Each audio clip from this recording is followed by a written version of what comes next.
Apakah Tom Lembong dikriminalisasi? Halo teman-teman, banyak teman-teman yang setiap ketemu saya bertanya, Bung Raja, bagaimana pendapat advokat Bung Raja tentang perkara Pak Tom Lembong? Kenapa ia tidak terbukti menerima uang atau tidak terbukti memperkaya diri sendiri, namun majelis hakim tetap memvonis beliau bersalah? Jadi setiap ketemu teman-teman selalu pingin diskusi tentang hal ini. Nah, kali ini saya coba buat video supaya teman-teman yang sebelum ketemu dengan saya, agar diskusi kita tidak itu-itu aja, saya buat video agar dapat teman-teman tonton. Ya, jadi ketika kita ketemu nanti di lapangan, pembahasan kita sudah yang lain.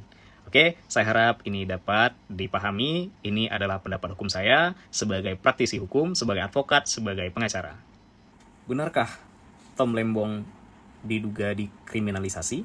Tom Lembong dijerat dengan Pasal 2 Undang-Undang Tindak Pidana Korupsi, Junto Pasal 55 Ayat 1 Kitab Undang-Undang Hukum Pidana. Seperti yang kita ketahui, tindak pidana korupsi diatur Undang-Undang Nomor 31 Tahun 1999 dan perubahannya pada Undang-Undang Nomor 20 Tahun 2001. Sebelum saya memberikan pendapat hukum tentang apakah Tom Lembong diduga dikriminalisasi atau tidak, saya coba terangkan dulu bunyi pasal 2 pada Undang-Undang Tindak Pidana Korupsi. Bunyi pasal 2 pada Undang-Undang Tindak Pidana Korupsi, setiap orang yang secara melawan hukum, memperkaya diri sendiri, atau orang lain, atau korporasi yang dapat merugikan perekonomian negara atau keuangan negara, dipidana dengan pidana penjara seumur hidup atau sesingkat-singkatnya 4 tahun dan paling lama 20 tahun. Jika kita mengacu pada bunyi pasal 2 Undang-Undang Tindak Pidana Korupsi tersebut, maka ada kerugian negara meskipun Tom Lembong tidak terbukti memperkaya diri sendiri, tapi memperkaya orang lain, yaitu perusahaan-perusahaan swasta yang para petingginya telah ditetapkan sebagai tersangka. Kemudian memperkaya korporasi, ya itulah perusahaan itu. Kemudian secara melawan hukum.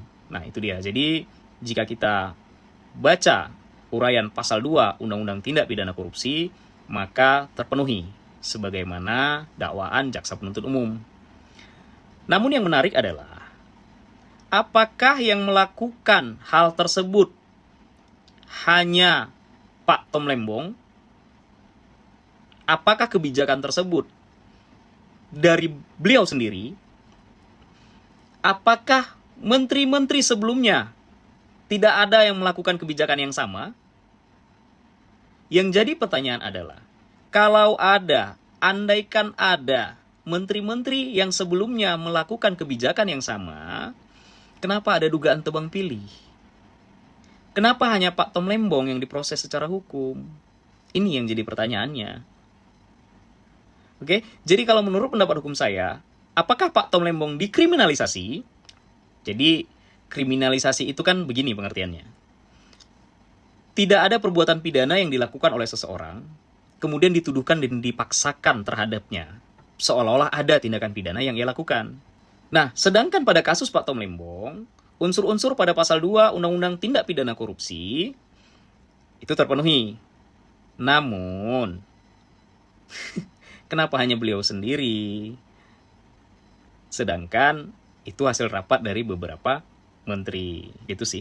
Jadi bukan kriminalisasi, tapi diduga politisasi. Kenapa? Karena jika memang hukum harus benar-benar ditegakkan, maka usutlah semua pengambil kebijakan yang melanggar undang-undang. Demikian pendapat hukum saya. Salam, advokat Bung Raja.